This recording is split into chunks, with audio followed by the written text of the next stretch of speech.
Ladies and gentlemen, welcome to yet another large episode of the Boot Nerds podcast. Today we are talking about these here bad boys, the first couple of signature boots for none other than Kylian Mbappe. I'm here with my man Josh all the way from Canada. How are you doing? Pretty good. Cold. Pretty good. Cold, as per usual, so everything is as it normally is. So yeah. We're just basically gonna. So I've seen these boots before. You have also now on the interweb seen these boots today, but you haven't had them in hand yet. So I'm gonna walk you through them today, and you're basically gonna tell me what you think. Sounds like a plan? Perfect. But what's your first reaction looking at these? Because I really thought, Okay. I thought something I probably shouldn't think.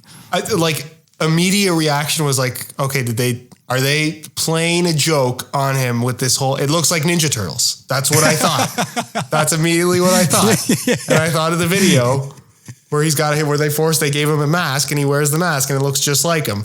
That's immediately what my reaction was. Same. That is not the case. It would be absolutely hilarious if they'd done that, but it's not the case. They've actually, of course, they've made these they made the Dream Speed boots. They made him wear or let him wear the Nike Mercurial Level Up Superfly, which was nice. But this is actually Kylian Mbappe's very first signature boot, as far as I'm informed, at least. And it's made to celebrate the place he's from. So a suburb of Paris, a city called Bondy, where he grew up, played on the streets, and basically made it as a kid, made it to the local team and made it big, went on to win the World Cup, and everyone is happy. And there's there are so many references to that area, to his life, that I can't even, I don't even know where to begin. But, first thoughts on the design here? So is the green bits, is that supposed to be like an aerial, geographic view of the place where he used to live? No, it's not, kind of at least. But so basically in 2017, Nike built this. They refurbished. That's not the word. They renovated the pitch. One of the pitches that Mbappe played at when he was a kid. It was like a pretty worn down concrete pitch in the Bondy area, and they renovated it and made a new one where they held a tournament, and the new one has this exact green camo pattern on it. So what my research tells me is that this camo pattern is inspired by the color of the city of Bondy, which is green.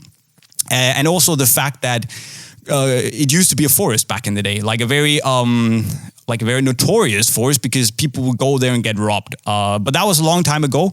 Now they just go there, play football, and become world champions, I guess. But so that's kind of the story behind the green, which is really cool. You can actually find a pitch in Paris that looks like this. And then they have, of course, the gray, which is a reference to concrete. I'm not really sure whether it's a reference to the old pitch that he was playing at, or if it's a reference, like he says in one of their videos, it's a reference to some of the apartment blocks in and around the area. I guess that's up for interpretation. And then finally, you have the little golden swoosh here on the side. So we're talking about a Vapor 12 Just Do It pack style side swoosh, which he wore when he won the World Cup. Hence the reason for it being gold. So that's a nice little thing. You talk about the geographical location. Well, on the front part of the boot, we have here an outline of not the Bondy area, but the whole is called Seine-Saint-Denis, I think. Pardon my French if it's wrong. But it's the 93rd department of France, I guess. It's the 93rd department, so that is the bigger area where Bondy is located, codename 93. So that's pretty wicked. You got KM on the name tag. You got a French flag on the heel part of the dynamic fit collar. It says Mbappe instead of Mercurial, and it's just an overall super wicked football boot.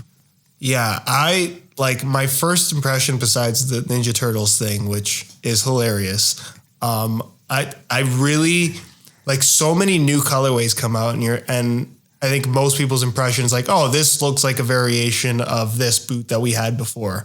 This is one of those colorways that you look at and you're like, it looks like something that we've truly never seen before, which is rare to see these days. And it really gives me some of those vibes of like the early days of CR7 signatures, where every single one that would come out was like, wow, that's really cool. We've never seen anything like that before. And I don't know how many episodes have we talked about Mbappe being the next guy in line for the Mercurial series, right? So many. Probably 10 out of almost 50 Boot Nerds episodes we've talked about this. So I have reason to believe that Nike is watching and they stole this idea from us. So we deserve at least 10% each. It's like each, yeah. Yeah, each, right? But man, it's really cool. And if this is the first one, I'm so excited to see what they can do from here, especially considering how young he is. I think there's such a good opportunity with him because he is so young, and he grew up in kind of the football boot market explosion, right? This modern tech, and the Mercurial series has really been at the forefront, and he's been a Mercurial guy pretty much his entire life. I know he had that stint wearing hypervenoms for marketing reasons, but I think they can do so many cool things with him. And he has always, he said in an interview I saw that the Mercurial is his boot. Like he told the story of if his mom told him that if he did well in school, got good grades, she would buy him the Mercurial. So he actually, got his stuff together and, started working hard. And he's just an example of how you can make it out of a rough neighborhood by working hard. And I think it's, apart from it being a really good looking football boot, it's also a very beautiful story. I appreciate it a lot. Yeah, I like it. I even like it from the perspective of how it's actually going to wear, because it's not going to have stains because it's already green at the bottom. Like it's a really cool, well done design, in my opinion. In my opinion, one of the more fresh looking signature colorways we've seen from Nike in a very long time. It's because it works for me. I know some people would say it's too crazy and stuff, but for me it works, and that's really something special. Is this going to be, because I don't know at this point, is this going to be a Superfly 7 Elite only? Or are they going to do takedown models as well? Or is it going to be a Vapor? Superfly 7 Elite only. Only. So only the top end model, right? Exactly, yeah. And then it's being followed by like a sneaker Air Max 97 something, and like an apparel collection with his new logo on it, which is also pretty cool. So good start for Kylian Mbappe. Yeah, I mean, I think it's hard to be mad at that as a first signature model. I wonder how many people will see this and think exactly like we did. That's a Ninja Turtle reference. Oh, a ton. Okay, quick question for you before we end this episode. Who had the better first Nike Mercurial signature, Mbappe or Cristiano Ronaldo with the... That's such an unfair question. Is it unfair?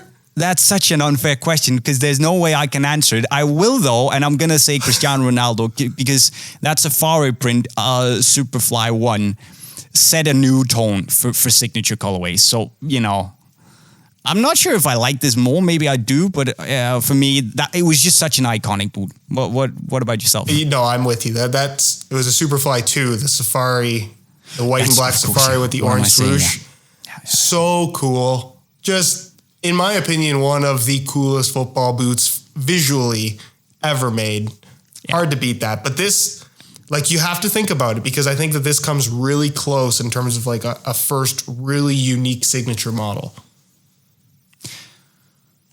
Yes, I would agree with you. Well, the Neymars weren't this crazy. Yeah, I think you're right. It's just a shame that the Safari CR7s, that they were a Superfly. To imagine if it had been like a Vapor 8 or something. See, that would have been something else. Mm-hmm. Yeah, but, I'm really surprised. Just kind of veering off a little bit. I'm really surprised Nike hasn't used Safari print more frequently in their football boots.